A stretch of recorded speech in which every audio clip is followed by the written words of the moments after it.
Portion control is often misunderstood. The moment people hear the phrase, they imagine tiny plates, constant hunger, and the feeling of being deprived. They picture bland meals, counting every crumb, and going to bed with a growling stomach. But true portion control has nothing to do with starvation. It has everything to do with balance, awareness, and long-term sustainability. It is not about eating less food in a miserable way. It is about eating the right amount of food in a smart, satisfying way. When done properly, portion control allows you to feel full, energized, and in control, without feeling punished.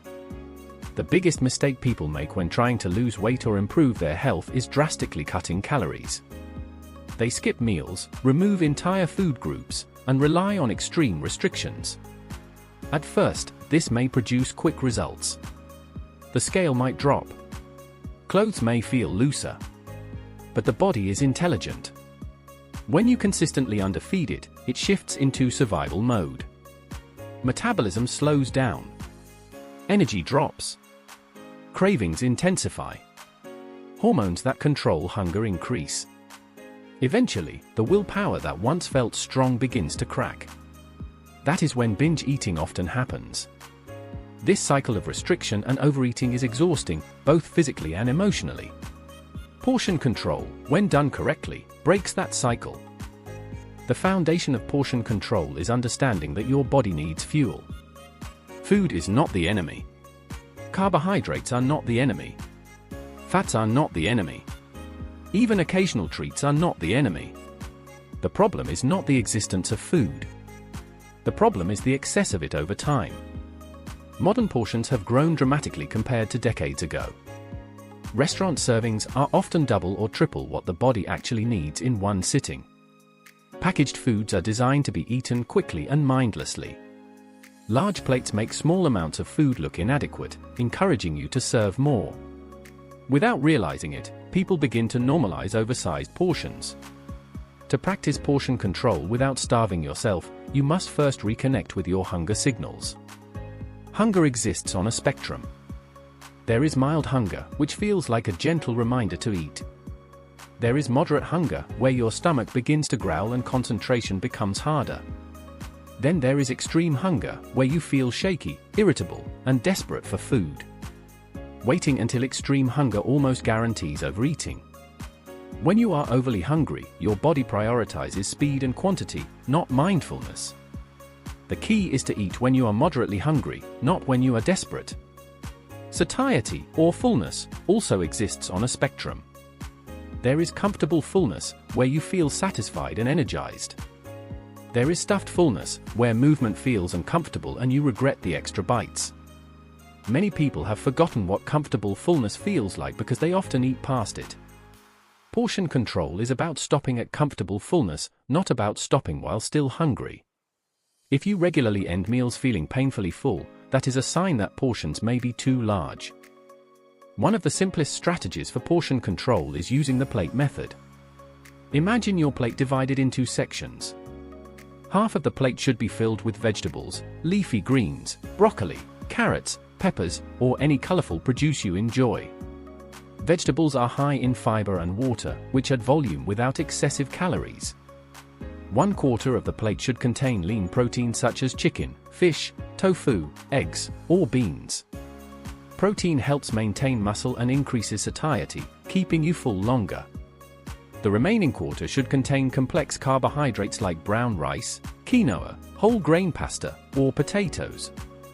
Adding a small amount of healthy fat, such as olive oil, avocado, or nuts, enhances flavor and further supports fullness. This structure ensures balance without requiring obsessive measuring.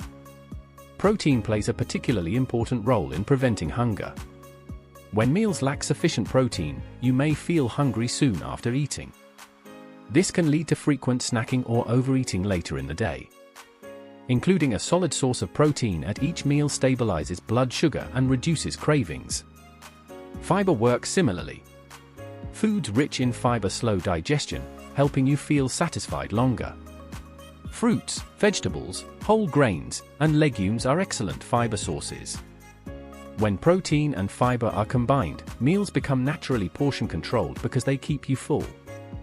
Hydration also influences appetite. Thirst is often mistaken for hunger. Before reaching for a snack, drinking a glass of water can help you determine whether you are truly hungry or simply dehydrated. This does not mean replacing meals with water.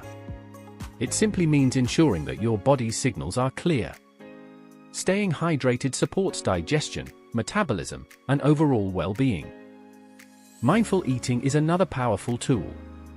In today's fast-paced world, many meals are eaten while scrolling on phones, watching television, or working on a computer. When you are distracted, you are less aware of how much you are eating. Your brain needs time to register fullness, typically around 20 minutes. Eating slowly allows that communication to happen. Chew thoroughly. Put utensils down between bites. Notice flavors, textures, and aromas. When you slow down, you often realize that you need less food than you thought. Portion control does not require eliminating favorite foods. In fact, completely banning certain foods can make them more desirable. When you tell yourself you can never have dessert again, dessert becomes irresistible. A healthier approach is including small, intentional portions of treats. Instead of eating directly from a large bag of chips, portion some into a bowl. Instead of finishing an entire chocolate bar, enjoy a few squares. Satisfaction comes not from quantity but from attention and enjoyment. Another practical strategy is adjusting your environment. Use smaller plates and bowls. Research shows that plate size influences perception. A smaller plate filled appropriately looks abundant, while a large plate with the same amount looks sparse. Keep less nutritious snacks out of immediate sight. Store fruits and vegetables at eye level in the refrigerator. Environmental cues subtly shape behavior. When healthy options are convenient and visible, portion control becomes easier. Meal timing also matters. Skipping breakfast or going long hours without food often backfires. Extreme hunger at the end of the day leads to overeating at dinner. Eating balanced meals consistently throughout the day helps regulate appetite. This does not mean constant grazing. It means planning meals so that you are not reaching a point of uncontrollable hunger. Emotional eating is another factor that complicates portion control. Many people eat not only because they are physically hungry but because they are stressed, bored, lonely, or overwhelmed. Food temporarily numbs emotions, but it does not solve the underlying issue. Learning to identify emotional triggers is crucial. When you feel the urge to eat outside of hunger, pause and ask yourself what you are truly needing. Perhaps you need rest. Perhaps you need connection. Perhaps you need a break. Developing alternative coping strategies, such as walking, journaling, calling a friend, or practicing deep breathing, helps break the habit of using food as emotional relief. Sleep plays a surprisingly large role in portion control. Lack of sleep disrupts hormones that regulate hunger. Ghrelin, the hormone that increases appetite, rises when you are sleep deprived. Leptin, the hormone that signals fullness, decreases. As a result, you feel hungrier and less satisfied after eating. Prioritizing quality sleep makes managing portions significantly easier because your body's signals function properly. Another essential concept is sustainability. If a strategy feels unbearable, it will not last. Portion control should feel manageable.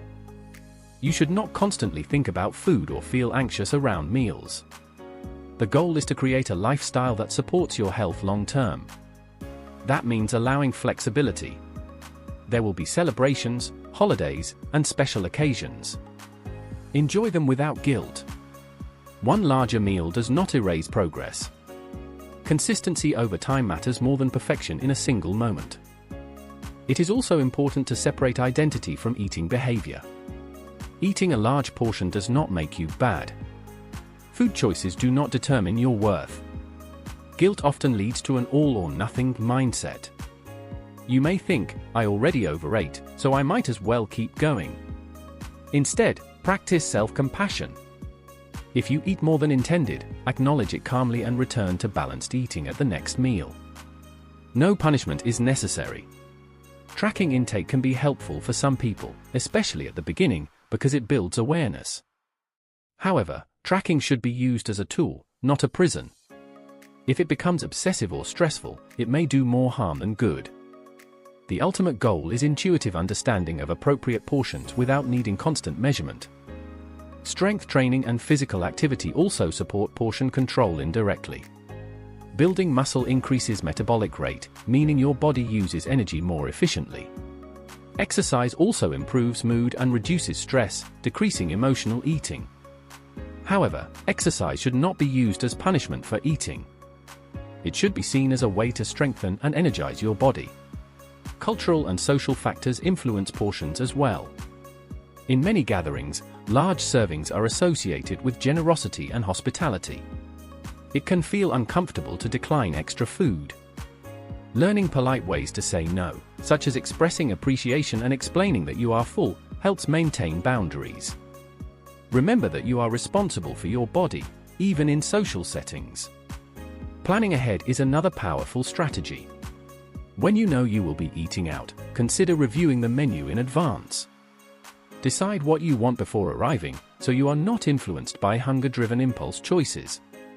You can also share dishes or request half portions. Many restaurants serve portions large enough for 2 meals. Taking leftovers home is a practical way to manage intake without feeling deprived. Breakfast can set the tone for the day. A balanced breakfast that includes protein, fiber, and healthy fats prevents mid-morning crashes. For example, eggs with vegetables and whole grain toast provide sustained energy. Oatmeal topped with nuts and fruit is another balanced option. When breakfast is mostly refined carbohydrates with little protein, hunger returns quickly. Snacks should also be balanced. Instead of eating plain crackers, pair them with hummus or cheese for protein. Instead of eating fruit alone, combine it with nuts or yogurt. Balanced snacks stabilize blood sugar and reduce overeating at the next meal. Understanding calorie density can help without requiring strict counting. Foods high in water and fiber tend to have lower calorie density, meaning you can eat larger volumes for fewer calories. Vegetables, fruits, and soups are examples. Foods high in fat and sugar tend to be more calorie-dense. This does not mean eliminating them, but it does mean being mindful of portions. A small amount of high-calorie food can provide satisfaction when eaten slowly. Consistency creates results. Portion control is not a short-term diet. It is a lifelong skill. At first, you may need to pay closer attention. Over time, it becomes natural. You begin to recognize what portions make you feel energized versus sluggish. You learn which foods keep you satisfied and which leave you hungry. The journey requires patience. The body may take time to adjust, especially if you are coming from a history of extreme dieting. Hunger cues may feel confusing at first. Trust builds gradually. The more consistently you eat balanced meals, the more stable your appetite becomes. Portion control without starving yourself is ultimately about respect for your body's needs, signals, and limits. It is about nourishment, not punishment. It is about fueling your life, not shrinking it. When you shift from restriction to balance, food becomes less stressful. Meals become enjoyable again. And instead of fighting your body, you begin working with it. You deserve to eat. You deserve to feel full. You deserve energy, strength, and confidence. Portion control is not about taking food away. It is about giving your body exactly what it needs, no more, no less, and trusting that balance will lead you where you want to go. If this video helped you understand that portion control doesn't mean starving yourself, then remember this: you don't need extreme diets. You don't need to suffer. You just need balance. Small adjustments, done consistently, will always beat drastic changes that don't last. Your health journey isn't about punishment, it's about learning how to fuel your body the right way. So start today. Not perfectly. Not aggressively. Just intentionally. If you found value in this video, make sure to hit that like button, subscribe for more science-backed health content, and share this with someone who needs to hear that starving is not the solution. And remember, eat smart. Stay balanced. Take control without giving up your happiness. I'll see you in the next video.